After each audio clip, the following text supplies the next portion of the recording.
ಅಲಿಗಿಲವಾಡ ಶಾಲೆಯಲ್ಲಿ ಸಂವಿಧಾನ ದಿನ ಕಾರ್ಯಕ್ರಮ ಆಚರಣೆ. ಶಿರಹಟ್ಟಿ ತಾಲೂಕಿನ ಅಲಿಗಿಲವಾಡ ಶಾಲೆಯಲ್ಲಿ ಸಂವಿಧಾನ ದಿನ ಕಾರ್ಯಕ್ರಮ ಆಯೋಜನೆ ಮಾಡಲಾಗಿತ್ತು. ಮೊಟ್ಟ ಮೊದಲಿಗೆ ಸಂವಿಧಾನ ಶಿಲ್ಪಿ ಡಾಕ್ಟರ್ ಬಿಆರ್ ಅಂಬೇಡ್ಕರ್ ಅವರ ಭಾವಚಿತ್ರಕ್ಕೆ ಪೂಜೆ ಸಲ್ಲಿಸಿ ಕಾರ್ಯಕ್ರಮಕ್ಕೆ ಚಾಲನೆ ಕೊಡಲಾಗಿದೆ. ನಂತರ ಇಲಾಖೆ ಆದೇಶದ ಅನ್ವಯ ಪ್ರಧಾನ ಗುರುಗಳು ಆದ ಹಾಲೇಶ್ ಎಸ್ ಜಕ್ಕಲಿ ಅವರು ಎಲ್ಲರಿಗೂ ಪ್ರತಿಜ್ಞೆ ಮಾಡಿಸುವುದರ ಮುಖೇನ ಸಂವಿಧಾನ ಪೀಠಿಕೆ ಓದಿಸಲಾಗಿದೆ. 1949 ನವೆಂಬರ್ 26ರಂದು ಸಂವಿಧಾನ ಅಂಗೀಕಾರವಾದ ದಿನ. ಇದರ ನೆನಪಿಗೋಸ್ಕರ ಪ್ರತಿ ವರ್ಷ ನವೆಂಬರ್ 26ರಂದು ಸಂವಿಧಾನ ದಿನ ಆಚರಿಸಲಾಗುತ್ತೆ. ಇದು 1950 ಜನವರಿ 26ರಂದು ಸಂವಿಧಾನ ಜಾರಿಗೆ ಬಂದಿದ್ದು ಅಂದಿನಿಂದ ಪ್ರಜಾ ರಾಜ್ಯೋತ್ಸವ ಆಚರಿಸುತ್ತಾ ಬಂದಿದ್ದೇವೆ.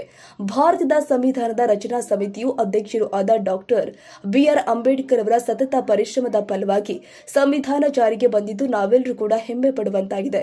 1946ರಲ್ಲಿ ಬಿಎನ್ ರಾವ್ ಅವರು ಸಂವಿಧಾನ ರಚನಾ ಸಮಿತಿಯ ಸಲಹೆಗಾರರಾಗಿ ನೇಮಕಗೊಂಡಿದ್ದು ಇವರು 1948ರಲ್ಲಿ ಕರಡು ಪ್ರತಿ ಸಿದ್ಧಪಡಿಸಿದ್ರು.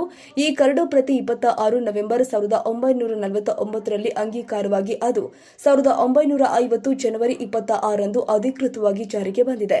ಸಂವಿಧಾನದಲ್ಲಿ 465 ವಿಧಿಗಳು, 25 ಭಾಗ, 12 ಶೆಡ್ಯೂಲ್ಗಳು, 5 ಅನುಬಂಧಗಳು ಇದ್ದು ಇದರಲ್ಲಿ 284 ಸದಸ್ಯರಿದ್ದು ಅನುಚ್ಛೇದ 24ರಲ್ಲಿ 14 ವರ್ಷದ ಒಳಗಿನ ಮಕ್ಕಳು ಕಾರ್ಮಿಕರಾಗಿ ಕೆಲಸ ಮಾಡುವುದನ್ನು ನಿಷೇಧ ಮಾಡಲಾಗಿದೆ. ವಿಧಿ 45ರಲ್ಲಿ 14 ವರ್ಷದ ಒಳಗಿನ ಮಕ್ಕಳಿಗೆ ಉಚಿತ ಕಡ್ಡಾಯ ಶಿಕ್ಷಣಕ್ಕೆ ಅವಕಾಶ ಕಲ್ಪಿಸಲಾಗಿದೆ.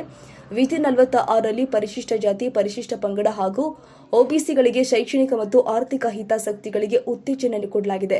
ಕಲಂ 48ರಲ್ಲಿ ಕೃಷಿ ಮತ್ತು ಪಶುಸಂಗೋಪನೆಯ ಸಂಘಟನೆಗಳಿಗೆ ಕಾನೂನಲ್ಲಿ ಅವಕಾಶ ಕಲ್ಪಿಸಿದೆ. ಅಲ್ಲದೆ ಈ ನೆಲದಲ್ಲಿ ಜನಿಸಿದ ಪ್ರತಿಯೊಬ್ಬರಿಗೂ ಸಮಾನ ಅವಕಾಶ ಸ್ಥಾನಮಾನವನ್ನು ಈ ಪ್ರಜಾಪ್ರಭುತ್ವ ವ್ಯವಸ್ಥೆಯಲ್ಲಿ ಅವಕಾಶ ಕೊಡಲಾಗಿದೆ. ಇಂತಹ ಸಂವಿಧಾನ ರಚಿಸಿದ ಡಾಕ್ಟರ್ ಬಿಆರ್ ಅಂಬೇಡ್ಕರ್ ಅವರಿಗೆ ಗೌರವ ಸಲ್ಲಿಸುವುದು ನಮ್ಮೆಲ್ಲರ ಜವಾಬ್ದಾರಿಯಾಗಿದೆ ಎಂದು ಮಕ್ಕಳಿಗೆ ಭಾರತದ ಸಂವಿಧಾನದ ಬಗ್ಗೆ ತಿಳಿಸಿಕೊಡಲಾಗಿದೆ.